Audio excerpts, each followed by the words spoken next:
मैं Mukesh Kumar 12th class के chemistry के सभी स्टूडेंट्स का अपनी इस YouTube channel Mukesh chemistry lectures पर वेलकम करता हूं। बच्चों, आज के इस लेक्चर में मैं आपको कोऑर्डिनेशन कंपाउंड्स का नोमेनक्लेचर पढ़ाने जा रहा हूं, यानी कि संकुलों का नामकरण पढ़ाने जा रहा हूं, यानी कि उपसय संयोजन यौगिकों का नामकरण पढ़ाने जा रहा हूं।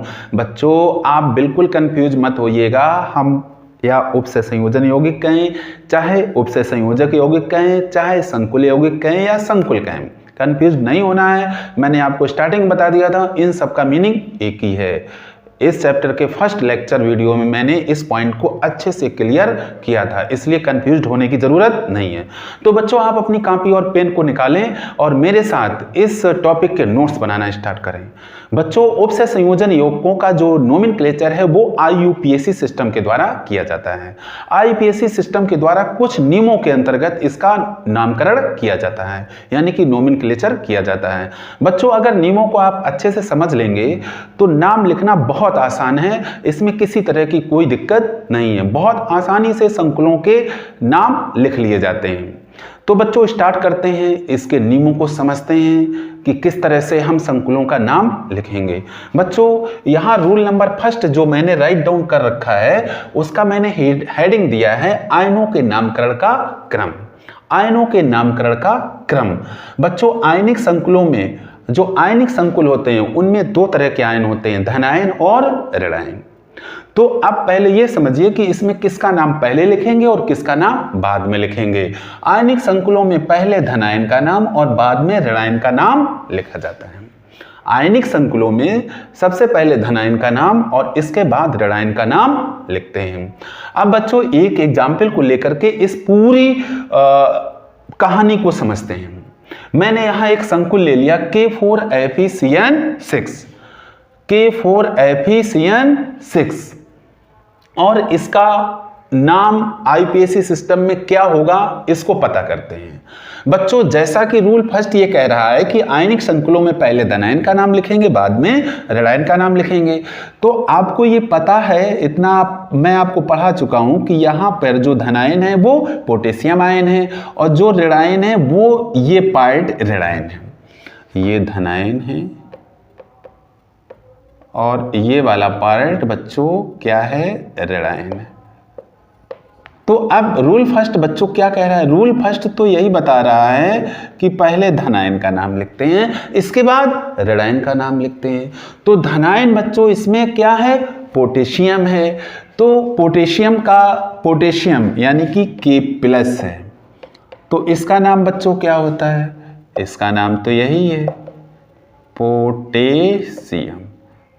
तो मैंने लिख लिया धनायन का नाम, इसमें किसी तरह की कोई दिक्कत नहीं है। किसका नाम पहले लिखा? धनायन का नाम पहले लिखा। धनायन यहाँ पे एक सरल आयन था जिसका नाम आसानी से मैंने लिख लिया, पोटेशियम। इसके बाद ऋणायन का नाम। अब बच्चों, ऋणायन इसमें क्या है? ऋणायन इसमें संकुल आयन है। क्या है? संकुल आयन है, और ये उपसय संयोजन क्षेत्र है इस संकुल का। आपको बताया था मैंने उपसय संयोजन क्षेत्र की। उपसय संयोजन क्षेत्र को बड़े ब्रैकेट के अंदर लिखते हैं और इसमें लिगेंड होता है और क्या होता है, केंद्रीय धातु होता है। केंद्रीय धातु परमाणु के रूप में भी होता है और आयन के रूप में भी होता है। कहने का मतलब इसमें दो चीजें होती हैं उपसय संयोजन क्षेत्र में, एक तो केंद्रीय धातु और दूसरा लिगेंड। तो यहां पर दोनों चीजें हैं। आप पहचान पा रहे होंगे कि यहाँ पे CN लिगेंड है और Fe क्या है, केंद्रीय धातु है। क्या है? केंद्रीय धातु है। अब इसका मतलब है कि ये वाला पार्ट जिसको मैंने ऋणायन बोला है, ये क्या है, उपसय संयोजन क्षेत्र। ये बच्चों क्या है, उपसय संयोजन क्षेत्र। ध्यान से समझना है बच्चों, ये है उपसय संयोजन क्षेत्र। तो अब बारी आई उपसय संयोजन क्षेत्र का नाम लिखने की, क्योंकि यहां पर जो उपसय संयोजन क्षेत्र है वो ऋणायन की फॉर्म में है और उसमें दो अवयव हैं, पहला या बाद वाला। कुल मिला के आप दो ही चीजें हैं इसमें, लिगेंड और केंद्रीय धातु। इनके नाम बच्चों कैसे लिखते हैं इसको समझते हैं। तो बच्चों, उपसय संयोजन क्षेत्र का जो नामकरण होता है उसमें पहले लिगेंड का नाम लिखा जाता है। पहले लिगेंड का नाम लिखा जाता है, इसके बाद केंद्रीय धातु का नाम लिखा जाता है। ये मैंने रूल नंबर 2 में क्लियर कर दिया है कि उपसतह संयोजन क्षेत्र का नाम कैसे लिखते हैं। उपसतह संयोजन क्षेत्र का नामकरण, उपसतह संयोजन क्षेत्र में उपस्थित लिगेंडों का नाम पहले लिखा जाता है, इसके पश्चात केंद्रीय धातु का नाम लिखा जाता है। तो यहां लिगेंड कौन है? Cn-, इसका नाम पहले लिखेंगे और इसके बाद में किसका नाम लिखेंगे? केंद्रीय धातु का नाम लिखेंगे। अब लिगेंडों के नामकरण का एक क्रम होता है, लिगेंडों का नामकरण का क्रम होता है। वैसे ये क्रम तब अप्लाई होगा जब लिगेंड एक से अधिक प्रकार के होंगे। यहां जो लिगेंड है वो एक ही प्रकार के हैं, 6 लिगेंड हैं। कौन? Cn-। वैसे लिगेंडों के नामकरण का क्रम आप जान लीजिए, लिगेंडों के जो नामकरण का क्रम होता है वो अल्फाबेटिकल ऑर्डर में होता है, अल्फाबेट के ऑर्डर में होता है। जिसका लेटर अल्फाबेट में पहले आएगा उसका नाम पहले लिखा जाएगा, जिसका बाद में आएगा उसका नाम बाद में लिखा जाएगा। लिगेंडों की संख्या ऑर्डर को प्रभावित नहीं करती है, लिगेंडों की संख्या इसके ऑर्डर को प्रभावित नहीं करेगी कि कौन सा लिगेंड पहले लिखेंगे कौन सा बाद में लिखेंगे। ये केवल अल्फाबेटिकल ऑर्डर पर डिपेंड करेगा। इनके नाम एक ही शब्द में बिना कोई डैश लगाए लिखे जाते हैं, लिगेंडों के नाम एक ही शब्द में बिना किसी डैश के लिखे जाते हैं। ये तो लिगेंडों के नामकरण का क्रम है जो यहां अप्लाई नहीं है। अब बच्चों ये तो हो गए रूल 1, 2, 3। अब रूल नंबर 4 ये कहता है कि अगर जो लिगेंड है वो संख्या में 2, 3, 4, 5, 6 इत्यादि है तो उसका नाम कैसे लिखते हैं? बच्चों उसका नाम लिखने के लिए उसके नाम के पहले 2 के लिए डाई जोड़ते हैं, 3 के लिए ट्राई जोड़ते हैं, 4 के लिए टेट्रा जोड़ते हैं, 5 के लिए पेंटा जोड़ते हैं और 6 के लिए हेक्सा जोड़ते हैं, 7 के लिए हेप्टा जोड़ते हैं। ये वर्ड रूल नंबर 4 में मैं आपको यहां अभी राइट डाउन करूंगा, थोड़ा अभी समझ लो। 6 यहां 6 आया है तो 6 के लिए कौन सा वर्ड आएगा बच्चों? Hexa, hexa. अब बच्चों ये जो साइनाइड Cn-, इसका IPAC सिस्टम में बच्चों नाम है साइनो। अभी मैं इसको डिटेल में समझाऊंगा, पहले रफली पूरी प्रोसेस को अपने माइंड मेकअप करने का प्रयास करिए। तो 6 के लिए क्या आएगा? हेक्सा पहले जोड़ा जाएगा, फिर इसके बाद साइनो, हेक्सा साइनो। लिगेंड का नाम साइनो है और उसकी संख्या 6 है तो 6 के लिए कौन सा वर्ड आता है? हेक्सा, तो हेक्सा साइनो। अब इसके बाद आपने लिगेंड का नाम लिख लिया, उपसतह संयोजन क्षेत्र में जो लिगेंड था उसका नाम लिख लिया। अब क्या बचा? अब धातु बची, केंद्रीय धातु बची। इसका नाम कैसे लिखते हैं? बच्चों केंद्रीय धातु का नाम लिखने के लिए मैं रूल नंबर 5 अभी आपके सामने राइट डाउन करूंगा, इसको ओरली समझ लीजिए। बच्चों केंद्रीय धातु का नाम लिखने के लिए 2 नियम हैं। 2 नियम कौन कौन से हैं बच्चों? अगर संकुल आयन ऋणायन है, अगर संकुल आयन ऋणायन है तो केंद्रीय धातु के नाम के अंत में एट जोड़कर लिखेंगे, ATE। जैसे Fe केंद्रीय धातु है तो इसका नाम लिखेंगे फेरेट, कॉपर केंद्रीय धातु है तो इसका नाम लिखेंगे क्यूप्रेट, ठीक है। जिंक केंद्रीय धातु है तो इसका नाम लिखेंगे जिंकेट, क्या लिखेंगे? जिंकेट। अगर गोल्ड केंद्रीय धातु है तो इसका नाम लिखेंगे ऑरेट। अगर बच्चों सिल्वर केंद्रीय धातु है तो इसका नाम लिखेंगे बच्चों अर्जेंटेट। अभी मैं ये सब राइट डाउन करूंगा, केवल एक आपको पूरा सीक्वेंस समझाने का प्रयास कर रहा हूं। तो यहां केंद्रीय धातु है Fe तो इसका नाम क्या लिखा जाएगा? Ferret, ferret. अगर ये केंद्रीय धातु धनात्मक संकुल आयन में होती, धनात्मक संकुल आयन में होती या उदासीन संकुल आयन में होती, उदासीन संकुल आयन में होती तो इसका सामान्य नाम ही लिखा जाता, तो इसका सामान्य नाम ही लिखा जाता। 8 कब जोड़ते हैं? जब केंद्रीय धातु ऋणात्मक संकुल आयन में होती है। अब बच्चों केंद्रीय धातु का नाम लिखने के पश्चात उसके आगे छोटे ब्रैकेट में उसकी आक्सीकरण संख्या रोमन अंकों में लिखी जाती है। आक्सीकरण संख्या यहां कैसे लिखेंगे? रोमन अंकों में और छोटे ब्रैकेट में। आक्सीकरण संख्या बच्चों निकालने के लिए जो रूल्स हैं वो आपने 11th में पढ़ रखे हैं। किसी यौगिक की कुल आक्सीकरण संख्या 0 होती है और उसमें उपस्थित परमाणुओं की आक्सीकरण संख्याओं का योग भी 0 होता है। तो इसमें है क्या बच्चों? 4 पोटेशियम है, तो पोटेशियम की आक्सीकरण संख्या +1। इसके बाद इसमें Fe की आक्सीकरण संख्या हमें पता करनी है, तो इसकी x मान लेंगे। Cn आयन है, इसकी आक्सीकरण संख्या -1 होती है, टोटल 0। किसी यौगिक की कुल आक्सीकरण संख्या 0 होती है। ये आप जानते होंगे +4 +6 +x +4 +x -6 = 0, x -2 = 0, तो x = 2, यानी कि Fe की आक्सीकरण संख्या यहां आएगी 2। इसको लिखा जाएगा रोमन अंकों में, किसमें? स्मॉल ब्रैकेट में। तो इसका नाम हो गया बच्चों पोटेशियम हेक्सासाइनोफेरेट। तो बच्चों ये एग्जाम्पल से आपको ये पूरी प्रोसेस रफली समझ में आनी चाहिए। एक बार फिर समझो बच्चों, जो आयनिक संकुल होते हैं उनमें सबसे पहले हम धनायन का नाम लिखते हैं, इसके बाद ऋणायन का नाम लिखते हैं। जो भी आपको संकुल दिया होगा, मोस्टली जो संकुल होते हैं वो आयनिक संकुल होते हैं, यानी कि मोस्टली जो उपसय संयोजन यौगिक होते हैं वो आयनिक होते हैं और उनका नाम लिखने में सबसे पहले धनात्मक भाग का नाम लिखते हैं, इसके बाद ऋणात्मक भाग का नाम लिखते हैं। इसको ऐसे समझो, पहले धनायन का नाम, बाद में ऋणायन का नाम, यानी कि पहले धनात्मक आयन का नाम लिखते हैं, इसके बाद ऋणात्मक आयन का नाम लिखा जाता है। अब इसमें दिक्कत आगे क्या आती है? आगे धनात्मक जो भाग है वो उपसय संयोजन क्षेत्र हो सकता है, ऋणात्मक भाग है तो वो भी उपसय संयोजन क्षेत्र हो सकता है। ये उपसय संयोजन यौगिक पे डिपेंड करता है, यानी कि उपसय संयोजन क्षेत्र का नाम कैसे लिखेंगे इस बात को समझो। बच्चों उपसय संयोजन क्षेत्र में 2 अवयव होते हैं, पहला लिगेंड, दूसरा केंद्रीय धातु। तो इनमें से सबसे पहले लिगेंड का नाम लिखा जाता है। किसका नाम लिखा जाता है? लिगेंड का। अब लिगेंड का नाम कैसे लिखते हैं? इसके लिए देखो बच्चों, ये भी हो सकता है कि लिगेंडों की संख्या, लिगेंड जो हैं वो एक से अधिक प्रकार के हों। जब लिगेंड एक से अधिक प्रकार के होते हैं तो उनका नाम अल्फाबेटिकल ऑर्डर में लिखा जाता है, यानी कि अल्फाबेट में जिसका फर्स्ट लेटर पहले आता है उसका नाम पहले लिखते हैं, जिसका बाद में आता है उसका नाम बाद में लिखते हैं।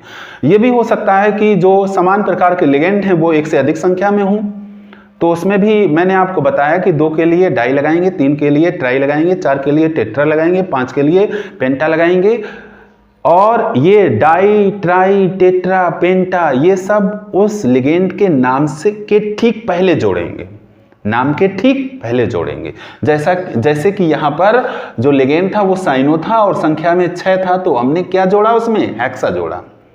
ठीक है, अभी इसके रूल्स को डिटेल में बच्चों मैं समझाऊंगा, बस इतना अभी समझ लो कि इसमें होता क्या क्या है। इसके बाद क्या करते हैं? इसके बाद बचता है बच्चों केंद्रीय धातु। अब केंद्रीय धातु, जैसा कि मैंने आपको बताया कि जो उपसय संयोजन क्षेत्र है वो धनात्मक भी हो सकता है, ऋणात्मक भी हो सकता है और उदासीन भी हो सकता है। तो केंद्रीय धातु का नाम लिखने में आपको ध्यान ये रखना कि अगर उपसय संयोजन क्षेत्र ऋणात्मक है तो केंद्रीय धातु का नाम लिखने के लिए उसके नाम के अंत में ATE जोड़ते हैं। और केंद्रीय धातु मोस्टली जो यूज होते हैं वो मैंने राइट डाउन कर रखे हैं, silver, iron, copper, zinc, gold. हाँ, प्लेटिनम भी यूज होता है, तो प्लेटिनम का नाम क्या होगा? प्लेटिनेट। सबके नाम के अंत में 8। और ये इनके नाम कब लिखते हैं? जब उपसय संयोजन क्षेत्र ऋणात्मक संकुल आयन होता है, ऋणात्मक संकुल आयन होता है, यानी कि उपसय संयोजन क्षेत्र, या ऐसे समझो कि बड़े ब्रैकेट के ऊपर माइनस लगाओ, तब हम ये नाम लिखेंगे केंद्रीय धातुओं के। ठीक है, इसके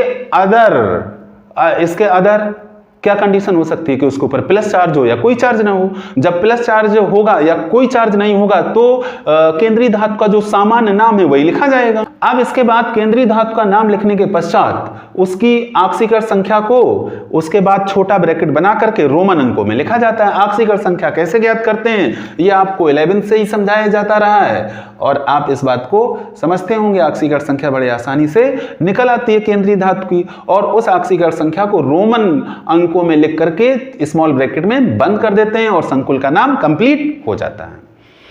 ठीक है बच्चों, तो क्या क्या करना है इसमें? रूल कितने हैं? रूल टोटल 6 हैं। पहला रूल आयनों के नामकरण का क्रम, दूसरा रूल उपसय संयोजन क्षेत्र का नामकरण, तीसरा रूल लिगेंडों के नामकरण का क्रम और चौथा रूल लिगेंडों की संख्या कैसे लिखते हैं। पांचवा रूल केंद्रीय धातु का नामकरण, छठवां रूल केंद्रीय धातु की ऑक्सीकरण संख्या। अब बच्चों इस संकुल का भी नाम लिखकर देखते हैं, इस संकुल का भी नाम लिखकर देखते हैं। तो बच्चों इसे मैं साफ करता हूं, अभी मैं इसको राइट डाउन करूंगा, उससे आप लिख लीजिएगा। बच्चों अब यहां देखिए, बच्चों इस संकुल को ध्यान से देखिए। बच्चों ये वाला पार्ट उपसय संयोजन क्षेत्र है और ये साधारण आयन है। तो बच्चों आपको पता है कि क्लोरीन क्लोराइड आयन बनाता है, तो ये है ऋण आयन, ये बच्चों क्या है? ऋण आयन है। और ये जो उपसय संयोजन क्षेत्र है ये धन आयन है। कहने का मतलब है कि यहाँ उपसय संयोजन क्षेत्र धनात्मक भाग है और जो साधारण आयन है वो ऋण आयन है। तो रूल के अकॉर्डिंग सबसे पहले धनात्मक भाग का नाम लिखते हैं, यानी कि धनायन का नाम लिखा जाता है। तो धनायन यहाँ उपसय संयोजन क्षेत्र है। उपसय संयोजन क्षेत्र का नाम लिखने में जैसा कि मैंने आपको बताया कि सबसे पहले लिगेंड का नाम लिखते हैं। यहाँ पे लिगेंड NH3 है और NH3 का IUPAC नेम होता है एमीन, एमीन, और ये संख्या में 6 है।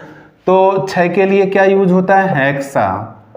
और बच्चों इसी के साथ एमीन जोड़ेंगे तो एमीन में भी ए आता है, हेक्सा में भी लास्ट में ए है, तो एक ही ए लिखा जाएगा, हेक्सा, हेक्सामीन मिला के लिखते हैं बच्चों, हेक्सामीन। इसके बाद बच्चों जब लिगेंड का नाम लिख जाता है उपसय संयोजन क्षेत्र में तो उसके बाद नाम लिखा जाता है धातु का, केंद्रीय धातु का। अब बच्चों यहाँ केंद्रीय धातु कोबाल्ट है जो धनात्मक भाग के अंदर है, यानी कि धनात्मक संकुल के अंदर है, तो इसका सामान्य नाम लिखा जाएगा। और CO का सामान्य नाम बच्चों क्या होता है? Cobalt, cobalt. इसके बाद बच्चों केंद्रीय धातु का नाम लिखने के पश्चात उसकी ऑक्सीकरण संख्या रोमन अंकों में स्मॉल ब्रैकेट में लिखी जाती है। तो इसकी ऑक्सीकरण संख्या बच्चों निकालोगे तो मान लोगे कि कोबाल्ट की ऑक्सीकरण संख्या X है, कोबाल्ट की ऑक्सीकरण संख्या X है। तो किसी भी यौगिक की टोटल ऑक्सीकरण संख्या 0 होती है और उसमें उपस्थित परमाणुओं की ऑक्सीकरण संख्याओं का योग भी 0 होता है। तो कोबाल्ट की X मान ली। इसमें NH3 उदासीन लिगेंड है जिसकी ऑक्सीकरण संख्या 0 होगी, तो 6 × 0। इसके बाद इसमें क्लोराइड, क्लोरीन की ऑक्सीकरण संख्या -1 होती है, ये संख्या में 3 है, तो 3 × -1 = 0।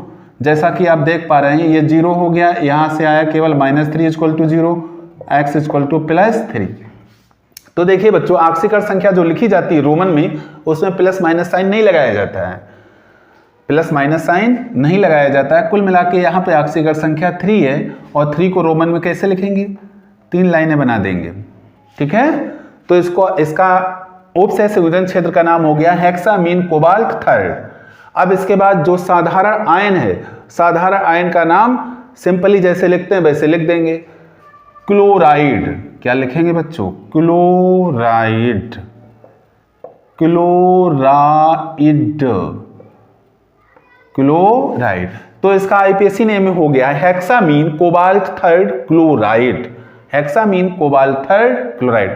बच्चों यहां पर जो रूल्स मैंने राइट डाउन कर रखे हैं वो 3 रूल्स राइट डाउन कर रखे हैं, इसे बच्चों आप अपनी कॉपी में नोट कर लीजिए। इसके बाद मैं नेक्स्ट रूल्स बोर्ड पे राइट डाउन करने जा रहा हूं। नोट करें बच्चों, पॉज करते हुए नोट करें।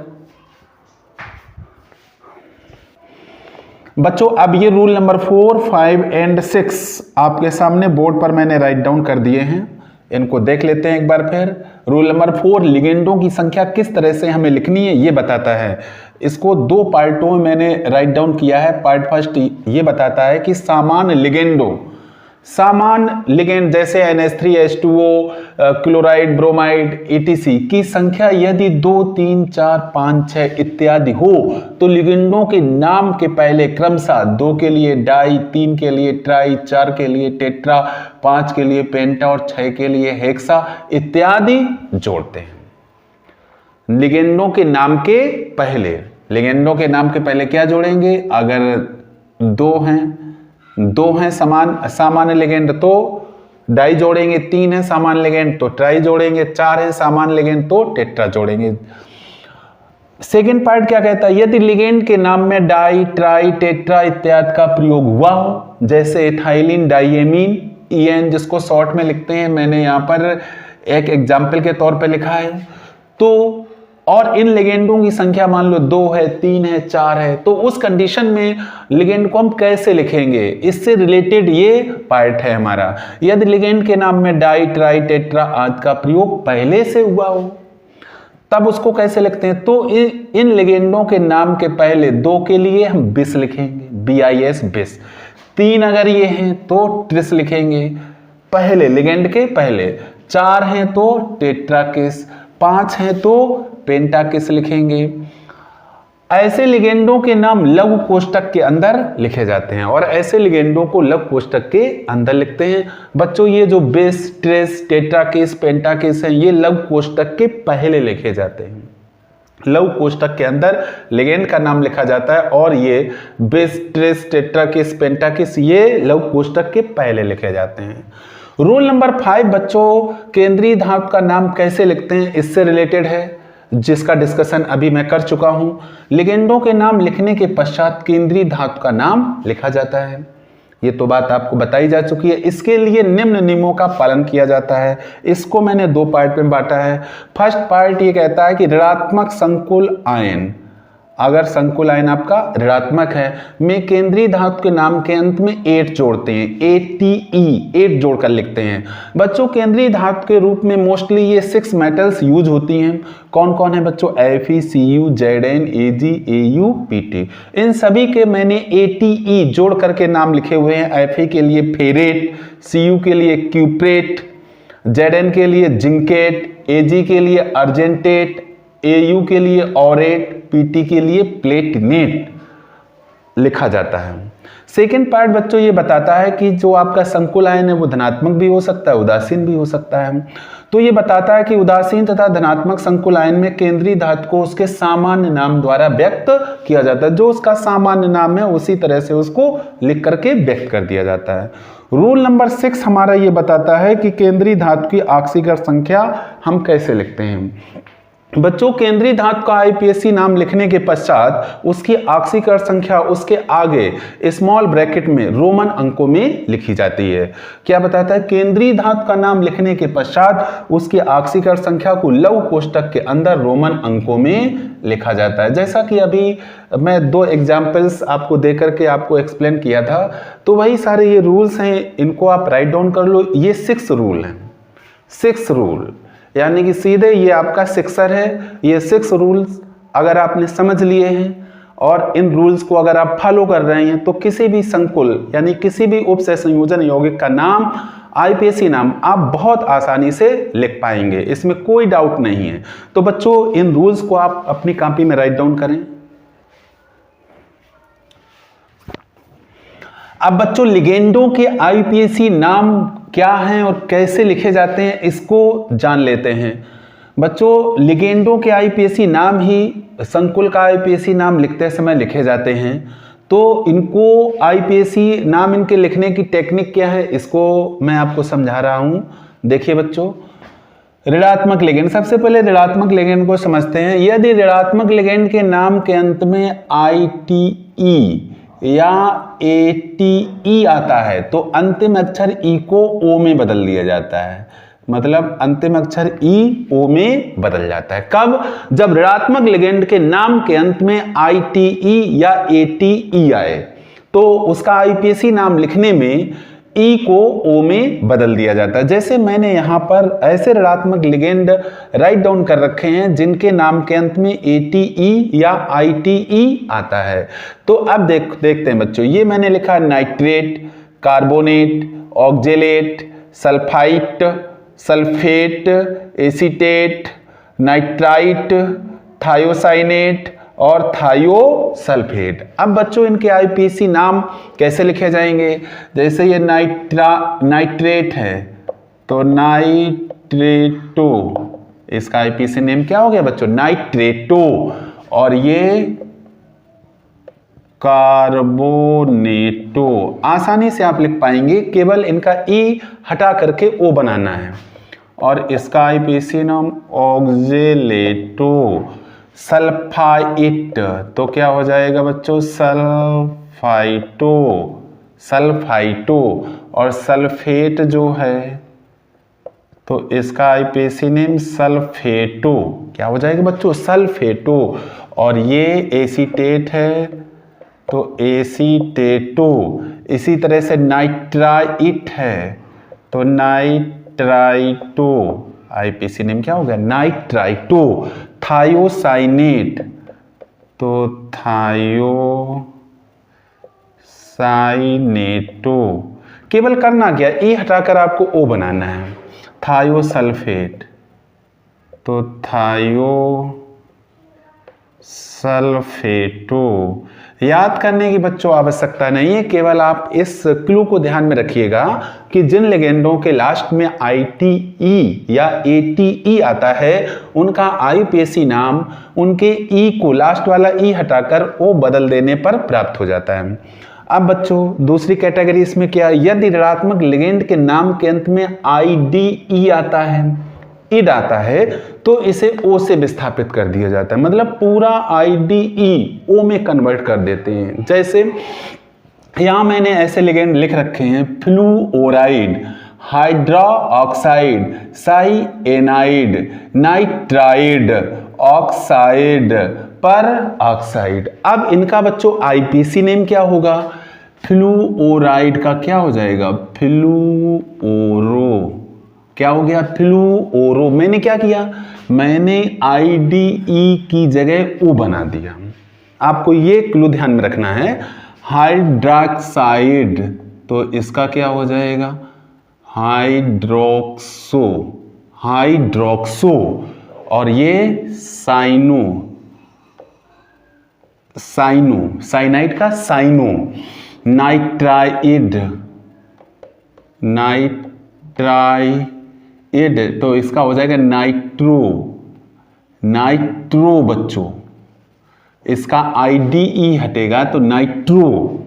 Oxide, oxo. क्या हो गया? ऑक्सो। और ये बच्चों पर ऑक्सो, पर ऑक्सो। मतलब IDE आपको हटाना है, उसकी जगह ओ बनाना है।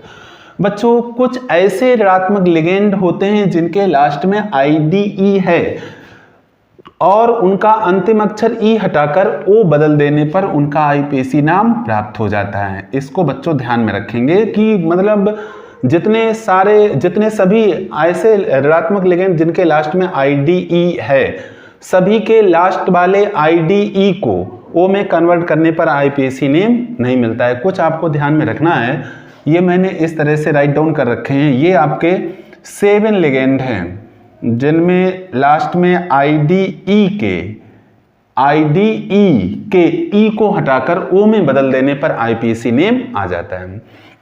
बच्चों पहले क्लोराइड, ब्रोमाइड, आयोडाइड भी फ्लोराइड के साथ में थे और इनका आईपीसी नेम था क्लोरोब्रोमो आयोडो। लेकिन 2004 में एक आईपीसी ने संशोधन किया है। 2004 में उसने संशोधन करके इन तीनों को आईपीसी नेम लिखने के तरीके में, इन तीनों के आईपीसी नेम लिखने के तरीके में परिवर्तन किया। और उसने क्या किया? उसने IDE के ई को हटाकर ओ में बदल दिया, यानी कि क्लोराइड का आईपीसी नेम हो गया क्लोराइडो, ब्रोमाइड का ब्रोमाइडो, आयोडाइड का आयोडाइडो। पहले इनका क्या था? क्लोरोब्रोमो आयोडो। तो ये 2004 में आईपीसी ने परिवर्तन किया था, इसको ध्यान में रखेंगे। तो इनका आईपीसी नेम कैसे आएगा? क्लोराइडो। और इसका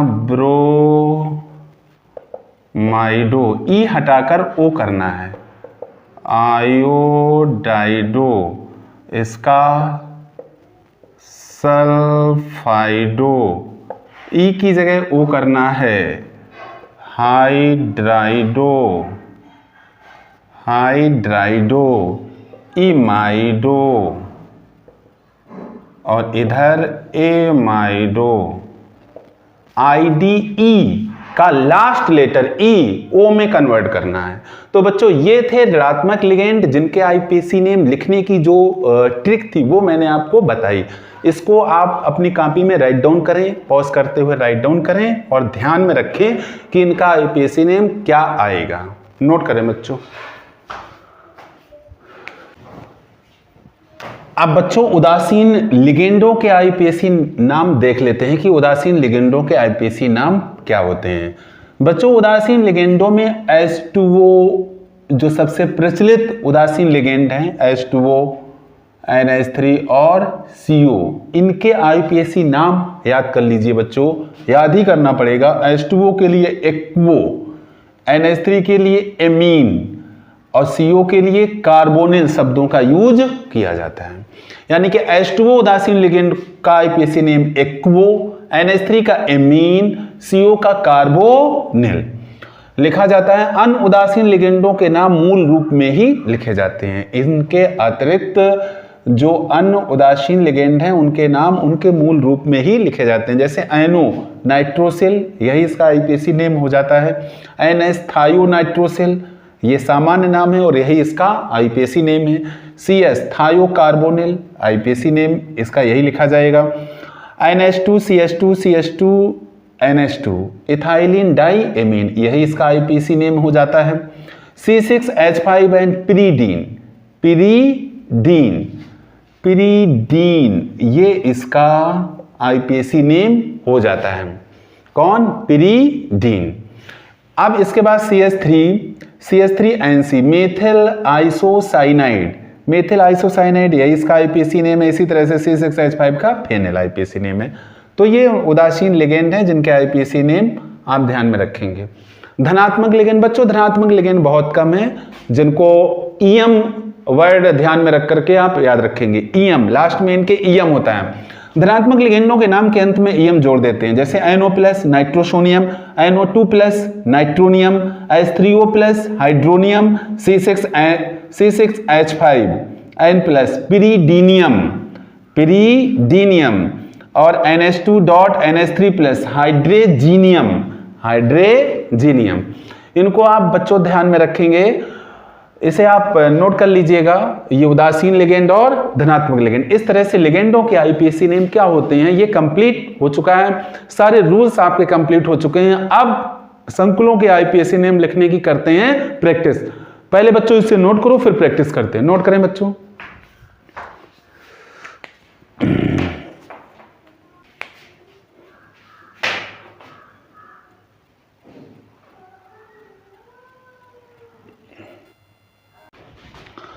तो बच्चों अब इन संकुलों के आईपीएसी नाम लिखना स्टार्ट करते हैं। बच्चों पहला संकुल है AgNH3 का होल ट्वाइस Cl। इसमें उप से संयोजन क्षेत्र इतना है। Ag जो बच्चों बड़े ब्रैकेट में क्लोज होता है वो उप से संयोजन क्षेत्र होता है। बच्चों उप से संयोजन क्षेत्र के बाहर क्लोरीन है जो कि निगेटिव आयन बनाता है। क्या बनाता है बच्चों? Negative ion. इट मीन्स यहाँ उप से संयोजन क्षेत्र पॉजिटिव है और बाहर वाला भाग निगेटिव है। तो जो मैंने प्रोसीजर बताया है उस प्रोसीजर के स्टार्टिंग में आप पहुंचे तो उसमें मैंने आपको बताया कि सबसे पहले धनात्मक भाग का नाम लिखते हैं, इसके बाद ऋणात्मक भाग का नाम लिखते हैं। तो बच्चों यहाँ धनात्मक भाग जो है वो उप से संयोजन क्षेत्र है जिसमें लिगेंड है और केंद्रीय धातु है। अब लिगेंड और केंद्रीय धातु में सबसे पहले लिगेंड का आईपीएसी नाम लिखा जाता है। तो यहाँ लिगेंड जो है वो NH3 है जो कि उदासीन लिगेंड है और इसकी संख्या बच्चों 2 है। NH3 के लिए मैंने आपको बताया है कि एमीन वर्ड यूज होता है। NH3 का आईपीएसी नेम होता है एमीन और इसकी संख्या बच्चों 2 है। तो 2 के लिए क्या लिखेंगे बच्चों? डाई। और डाई के बाद क्या लिखेंगे? Amine, AMMINE, diamine. और इसके बाद बच्चों जब लिगेंड का नाम लिख जाता है तो फिर नाम लिखते हैं सेंट्रल मेटल का, केंद्रीय धातु का। बच्चों आपको बताया है कि अगर संकुल आयन आपका धनात्मक या उदासीन है तो केंद्रीय धातु का सामान्य नाम लिखा जाता है। तो यहाँ पर ये धनात्मक है, इसलिए केंद्रीय धातु यहाँ जो सिल्वर है इसका सामान्य नाम लिखा जाएगा, और इसका सामान्य नाम बच्चों होता है सिल्वर। इसका सामान्य नाम क्या है बच्चों? सिल्वर। इसके बाद मैंने आपको बताया कि केंद्रीय धातु का नाम लिखने के बाद एक छोटा ब्रैकेट बनाते हैं। वो छोटे ब्रैकेट में क्या करते हैं? इसकी ऑक्सीकरण संख्या लिखते हैं। किसकी? केंद्रीय धातु की, और वो भी रोमन में लिखते हैं, प्लस माइनस साइन नहीं लिखा जाता है। तो बच्चों यहाँ इसकी ऑक्सीकरण संख्या जब आप ज्ञात करेंगे Ag की, सामान्य नियमों से Ag की x मान लो, और NH3 की कुछ नहीं होती है, 0 होती है चूंकि ये उदासीन है, और Cl की होती है -1, तो इक्वल टू 0। चूंकि किसी यौगिक की टोटल ऑक्सीकरण संख्या 0 होती है, तो यहाँ x + 0 - 1 इक्वल टू 0, तो x इक्वल टू +1, यानी कि यहाँ सिल्वर की ऑक्सीकरण संख्या +1 है, तो हम रोमन का 1 लिख देंगे। बच्चों इसमें तरीका ये है, इसका सही तरीका संकुलों के IPSC नाम लिखने का ये है कि जो इसका उपसय संयोजन क्षेत्र होता है, उस उपसय संयोजन क्षेत्र में जो भी लिगेंड और केंद्रीय धातु होते हैं उन सबके नाम मिक्स करके लिखे जाते हैं। कंटिन्यू, कोई गैपिंग नहीं, मिक्स करते हुए लिखे जाते हैं। जैसे मैंने यहाँ पे पहले लिगेंड लिखा डाईएमीन, उसी के साथ क्या लिख दिया? सिल्वर, और इसकी उपसय संयोजन और इसकी ऑक्सीकरण संख्या बाद में स्मॉल ब्रैकेट में रोमन अंक में लिख दी। तो ये बच्चों ये पूरा यहाँ से यहाँ तक का जो मैंने नाम लिखा हुआ है ये उपसय संयोजन क्षेत्र का है। अब इसके बाद उपसय संयोजन क्षेत्र के बाहर जो भाग होता है उसका नाम लिखते हैं। उसके बाहर यहाँ पर ऋणात्मक भाग है और वो भी क्लोराइड आयन है, तो यहाँ पर क्या लिखेंगे? Chloride, chloride. तो बच्चों ये इसका IPSC नाम हो गया diammine silver first chloride. Diammine silver first chloride. अब बच्चों दूसरे पे आते हैं, दूसरे संकुल पे आते हैं। तो ये दूसरा संकुल, इसमें भी बड़े ब्रैकेट के बाहर मैंने Cl लिखा हुआ है। इट मीन्स बड़े ब्रैकेट के बाहर का भाग नेगेटिव है, और ये जो बड़ा ब्रैकेट का मतलब उपसय संयोजन क्षेत्र, ये कैसा है? पॉजिटिव है। तो इसका भी नाम बिल्कुल इसी तरह से लिखा जाएगा। यानी कि सबसे पहले हम किसका भाग लिखते हैं, किसका नाम लिखते हैं? जो धनात्मक भाग होता है, जो संकुल का धनात्मक भाग होता है। तो यहाँ संकुल का धनात्मक भाग उपसय संयोजन क्षेत्र है, और उपसय संयोजन क्षेत्र में सबसे पहले नाम लिखते हैं लिगेंड का। और यहाँ लिगेंड क्या है? H2O, जिसका IPSC नाम होता है एक्वो। क्या नाम होता है? एक्वो। और ये हैं कितने? 6। तो 6 के लिए हम क्या लिखेंगे? हेक्सा। फिर इसके बाद एक्वो। बच्चों ए के बाद फिर ए आ रहा है, तो एक ही बार ए लिखा जाएगा, हेक्सा एक्वो। इसके बाद बच्चों अब लिखेंगे सेंट्रल मेटल का नाम, केंद्रीय धातु का नाम। बच्चों केंद्रीय धातु यहाँ पर धनायन के अंदर है, तो इसलिए इसका सामान्य नाम लिखा जाएगा। और Cr का सामान्य नाम बच्चों क्या होता है? क्रोमियम। बच्चों बिना कोई गैप दिए सबको एक साथ लिखा जाएगा।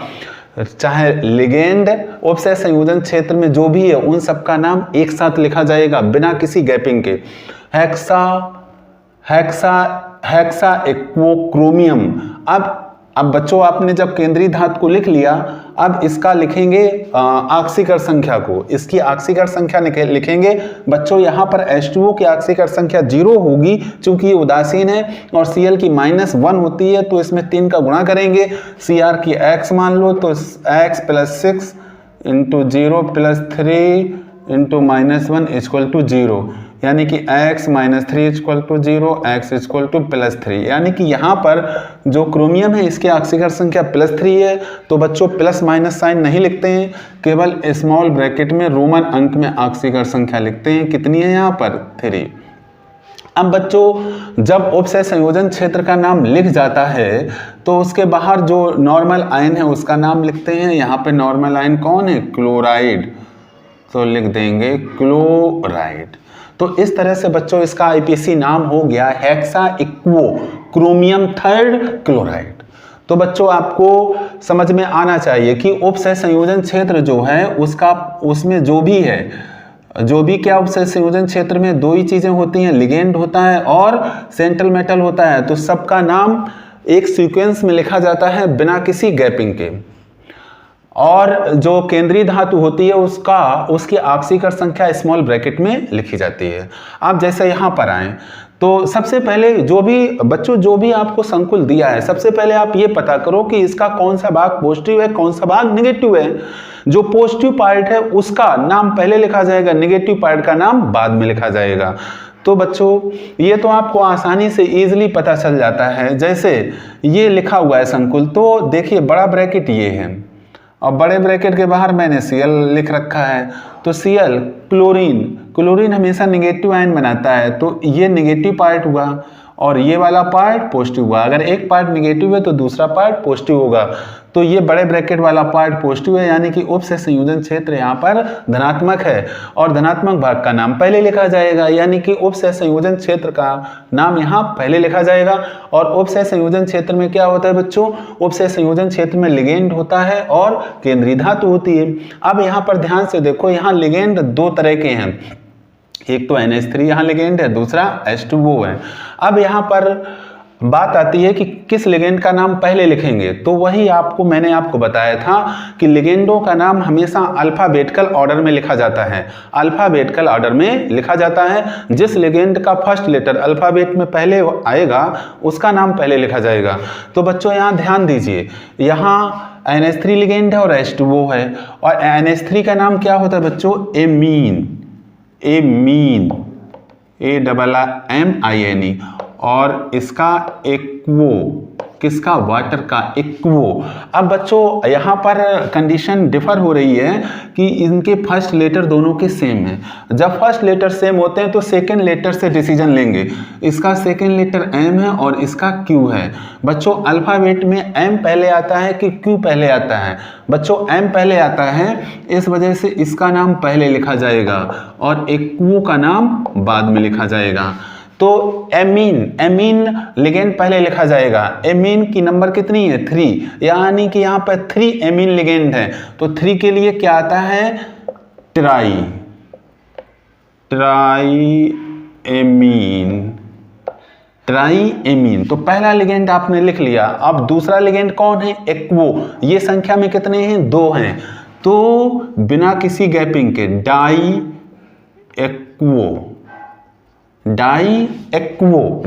एक्वो। तो अब दोनों लिगेंडों के नाम लिख गए। इसके बाद अब बच्चों इसमें देखिए सेंट्रल मेटल कौन है, तो सेंट्रल मेटल यहाँ कोबाल्ट है, और ये बच्चों धनात्मक आयन के अंदर है, यानी कि धनात्मक संकुल के अंदर है, इसलिए इसका सामान्य नाम लिखा जाएगा।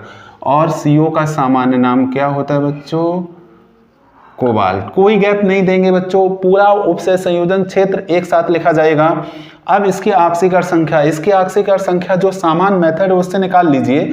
H2O उदासीन लिगेंड है, NH3 उदासीन लिगेंड है, तो इन दोनों की ऑक्सीकरण संख्या 0 होगी। Cl की -1 होती है, उसमें 3 से मल्टीप्लाई करोगे तो -3 पक्षांतर करोगे तो +3, यानी कि यहाँ कोबाल्ट की ऑक्सीकरण संख्या आएगी +3, यानी कि स्मॉल ब्रैकेट बना के हमें कितना लिखना है, रोमन में 3 लिखना है।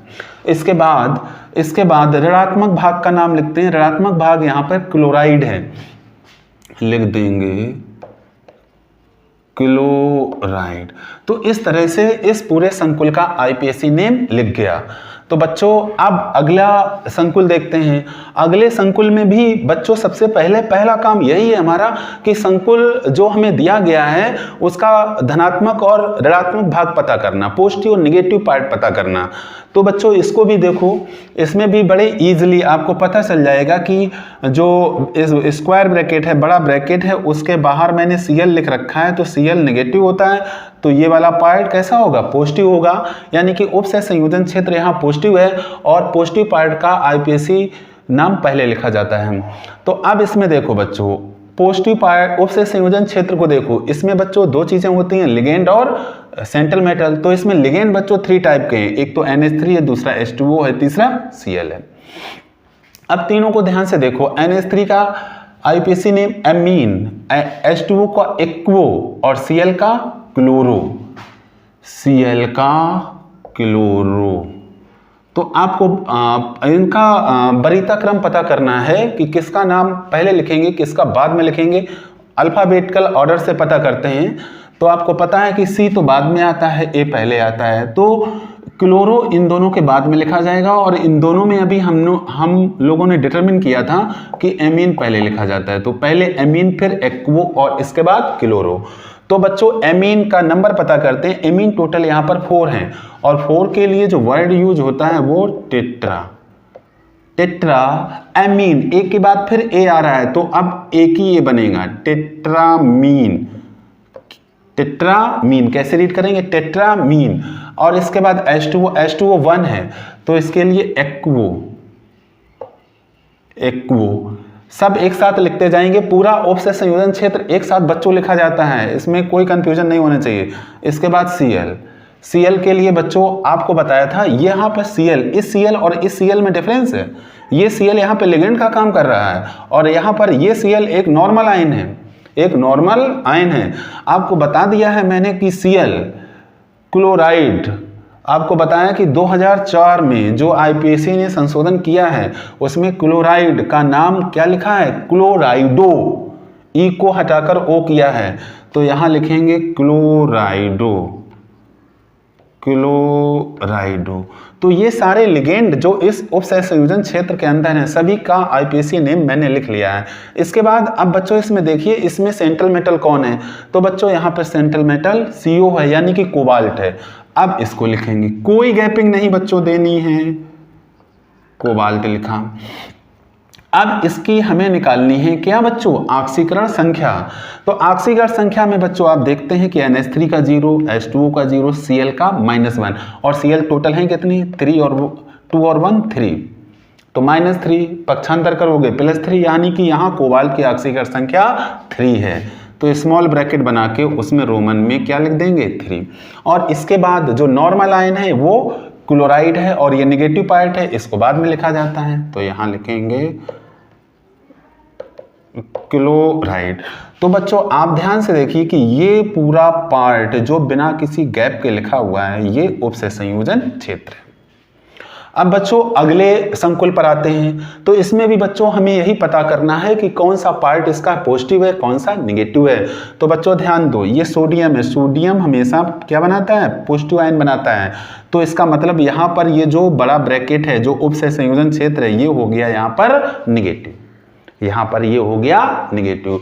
तो सबसे पहले नाम किसका लिखते हैं बच्चों? पॉजिटिव पार्ट का। तो यहाँ पॉजिटिव पार्ट में कौन सा आयन है? सोडियम। तो पहले हम लिखेंगे सोडियम। क्या लिखेंगे बच्चों? यहाँ सोडियम। अब इसके बाद उपसय संयोजन क्षेत्र का नाम लिखा जाएगा। उपसय संयोजन क्षेत्र में सबसे पहले लिगेंड। यहाँ पर बच्चों 2 लिगेंड हैं, 2 प्रकार के लिगेंड हैं। एक तो Cn- है, Cn- का नाम क्या लिखते हैं? साइनो। ठीक, दूसरा क्या है? एनो। इसको क्या लिखते हैं? नाइट्रोसिल। क्या लिखते हैं बच्चों? नाइट्रोसिल। अब यहां पर डिसीजन लेंगे कि किसका नाम पहले लिखेंगे किसका नाम बाद में लिखेंगे। बच्चों अल्फाबेट में C पहले आता है, N बाद में आता है, तो पहले साइनो लिखा जाएगा बाद में नाइट्रोसिल लिखा जाएगा। साइनो बच्चों साइनाइड, साइनाइड लिगेंड यहाँ पे कितने हैं? 5 हैं। तो अब यहां पे लिखेंगे पेंटा। पेंटा साइनो, पेंटा साइनो, कोई गैपिंग नहीं देनी है बच्चों। फिर दूसरा लिगेंड नाइट्रोसिल। नाइट्रोसिल। अब बच्चों लिगेंडों के नाम हो गए अल्फाबेटिकल ऑर्डर में। इसके बाद सेंट्रल मेटल कौन है इसमें? Fe। अब बच्चों यहां पर आपको ध्यान देना है, मैंने आपको बताया था कि अगर संकुल आयन ऋणात्मक है तो सेंट्रल मेटल का नाम जब लिखते हैं तो लास्ट में ATE जोड़ते हैं। तो Fe में फेरेट, मैंने क्या बताया था बच्चों? फेरेट। Fe के लिए कौन सा वर्ड यूज करेंगे? फेरेट। तो नाइट्रोसिल, इसके बाद क्या आएगा बच्चों? फेरेट। अब इसके बाद बच्चों यहां बनाएंगे इस स्मॉल ब्रैकेट, इसमें इसकी लिखेंगे ऑक्सीकरण संख्या। ऑक्सीकरण संख्या बच्चों इस पूरे की निकालेंगे तो टोटल ये पूरा एक यौगिक है, इसकी टोटल ऑक्सीकरण संख्या आएगी 0। Fe की मान लेंगे x, तो Na की बच्चों होती है +1, तो 3 × +1, Na कितनी है? 3 है, प्लस Fe। Fe की कितनी मान ली हमने x, Cn की बच्चों होती है -1, तो 5 है तो 5 इंटू -1, NO की यहाँ 0 है इक्वल टू 0। तो बच्चों क्या हो गया, +3 + x - 5 equal to 0, x - 2 equal to 0, x equal to +2।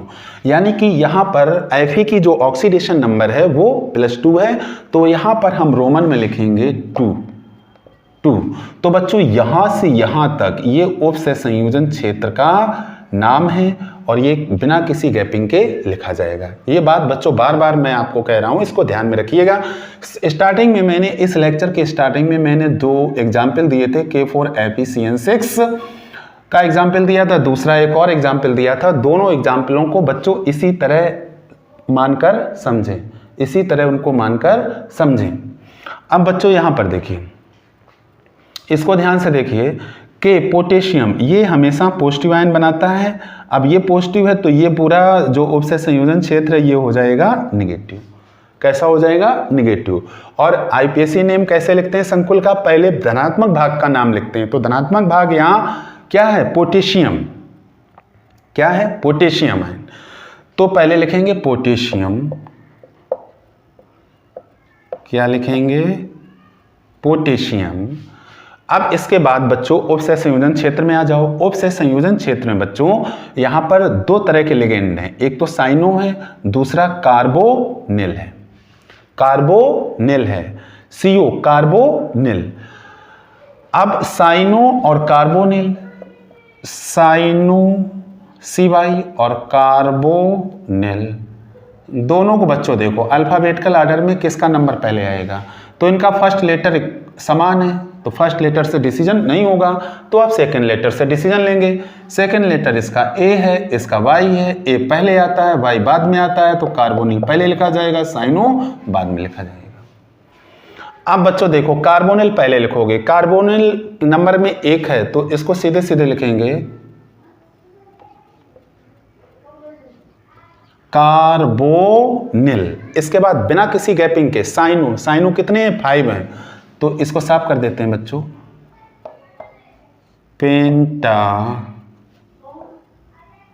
पेंटासाइनो। इसके बाद बच्चों मेटल को लिखते हैं, मेटल यहाँ Fe है, Fe के लिए बच्चों यहाँ फेरेट आएगा, चूंकि ये ऋणात्मक संकुल के अंदर है। क्या लिखेंगे बच्चों, फेरेट। और बच्चों लास्ट में क्या लिखते हैं, इसकी ऑक्सीडेशन नंबर। इसकी ऑक्सीडेशन नंबर बच्चों पता करते हैं, तो ऑक्सीडेशन नंबर बच्चों इसकी भी +2 आएगी यहाँ पर, क्योंकि K की +1 होती है, CO की 0 है और CN की -1 है, तो यानी कि +2 आएगी। और यहाँ +2 ना लिख करके हम क्या लिखेंगे, केवल 2 लिखेंगे रोमन में। तो बच्चों आप देख रहे हैं कि किस तरह से इनके आईपीएसी नेम लिखे जा रहे हैं। बस आप रूल्स ध्यान में रखें अपने, और खटाखट आईपीएसी नेम आप बनाते जाएंगे। पहले धनात्मक भाग का नाम लिखते हैं, बाद में ऋणात्मक भाग का नाम लिखते हैं। उपसह संयोजन क्षेत्र में पहले लिगेंड, बाद में सेंट्रल मेटल।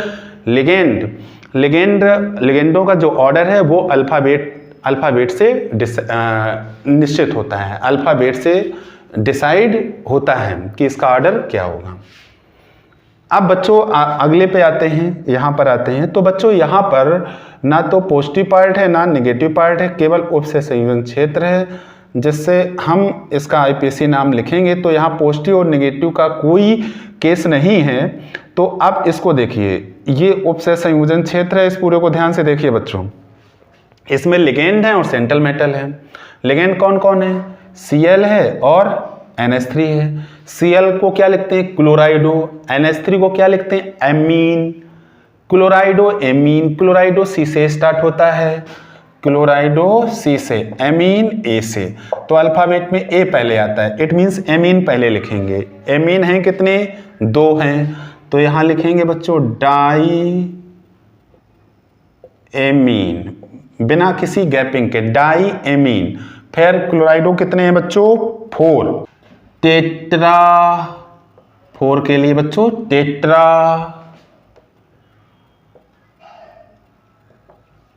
क्लोराइडो, टेट्रा क्लोराइडो, सारे लिगेंड हो चुके। इसके बाद मेटल यहां पे Pt है, प्लेटिनम है, तो इसको सीधे सीधे लिखेंगे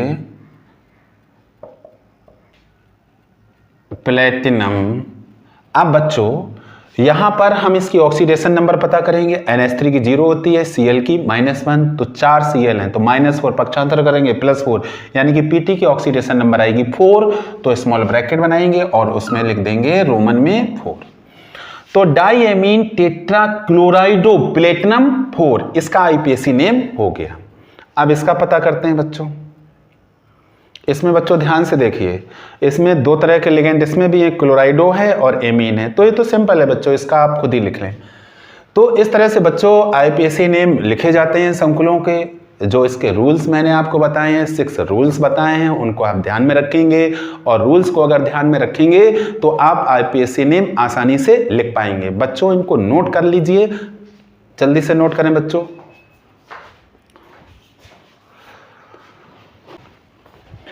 अब बच्चों इन संकुलों के IPAC नेम आप लिखेंगे, ये आपका होमवर्क है, ये आपका होमवर्क है।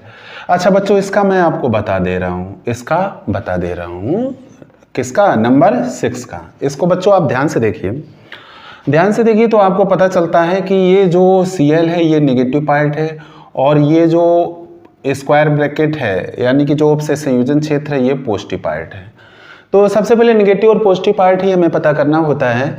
तो सबसे पहले नाम किसका लिखा जाएगा, जो धनात्मक भाग है संकुल का, तो इसका नाम पहले लिखा जाएगा। और इसमें भी ये चूंकि उपसह संयोजन क्षेत्र है तो इसमें भी सबसे पहले नाम लिगेंड का लिखा जाएगा। अब बच्चों यहाँ ध्यान दीजिए, यहाँ पर दो तरह के लिगेंड हैं, एक तो Cl है बच्चों, इस Cl और इस Cl में डिफरेंस है। ये Cl आपका सिंपल आयन है और ये लिगेंड है।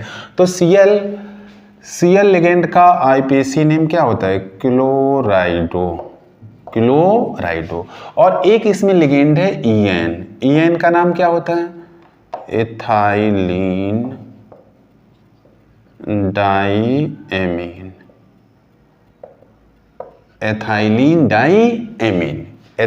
डाईएमीन। तो बच्चों जब इन लिगेंडों के नाम लिखेंगे तो सबसे पहले बच्चों आपने देखा कि C पहले आता है, E बाद में आता है, तो पहले क्लोराइडो लिखा जाएगा, बाद में एथाइलिन डाईएमीन लिखा जाएगा। बच्चों एथाइलिन डाईएमीन में डाई वर्ड आ चुका है, इसलिए इसका जो नंबर 2 है इसको डिनोट करने के लिए क्या करेंगे, इसके नाम से पहले 2 के लिए क्या लगाते हैं, बिस लगाएंगे और एथाइलिन डाईएमीन को किस में लिखेंगे, छोटे ब्रैकेट में लिखेंगे। देखते हैं बच्चों कैसे लिखेंगे।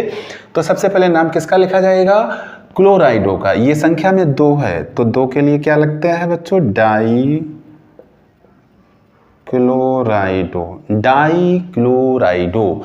फिर इसके बाद बच्चों क्या हमें लिखना है, बिस के बाद डैश लगाएंगे, फिर स्मॉल ब्रैकेट बनाएंगे, इसमें लिखेंगे एथाइलिन डाईएमीन और ब्रैकेट क्लोज कर देंगे।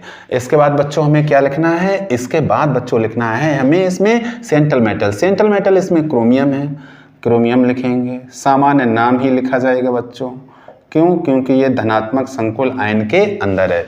इसके बाद बच्चों इसकी लिखते हैं ऑक्सीकरण संख्या। ऑक्सीकरण संख्या में बच्चों एथाइलिन डाईएमीन की 0 होती है, यहाँ पर Cl टोटल 3 है तो इसकी ऑक्सीकरण संख्या 3 आएगी, आप निकाल के चेक कर सकते हैं। इसके बाद इसका जो सिंपल आयन है, सिंपल आयन क्लोराइड है, लास्ट में क्लोराइड लिख दिया जाएगा, क्लोराइड। तो यहाँ से यहाँ तक बच्चों ये क्या है, ये उपसह संयोजन क्षेत्र का नाम है जो कि बिना किसी गैपिंग के लिखा जाता है। बस इसमें मैंने आपको जो लिगेंडों का नाम, लिगेंडों की संख्या लिखने के लिए जो पार्ट नंबर 2 बताया था उसका यूज किया गया है। 2 के लिए बिस, 3 के लिए ट्रिस, 4 के लिए टेट्राक्रिस, इसी तरह से 5 के लिए पेंटाकिस इत्यादि का यूज किया जाता है। इस बात को बच्चों ध्यान में रखेंगे। तो बच्चों इन्हें आप नोट कर लें, इनके नाम आपको लिखनी है, प्रैक्टिस करनी है। और जो नाम आप नहीं लिख पा रहे हैं कमेंट बॉक्स में मुझसे अपनी प्रॉब्लम ज़रूर शेयर करें, जिससे कि मैं आपकी प्रॉब्लम दूर कर सकूं। तो बच्चों अब इस लेक्चर को यहीं पे समाप्त करते हैं। ऐसे सारे स्टूडेंट जो फर्स्ट टाइम हमारा लेक्चर देख रहे हैं वो चैनल को सब्सक्राइब जरूर कर लें, जिससे कि उनको रेगुलर अपडेट मिलने लगे। बच्चों इस टॉपिक से यूपी बोर्ड के एग्जाम में क्वेश्चन जरूर आता है, इसलिए इसकी अच्छे से बच्चों आप प्रैक्टिस कर लें, जिससे कि बोर्ड एग्जाम का क्वेश्चन आपसे ना छूटे। Thank you so much.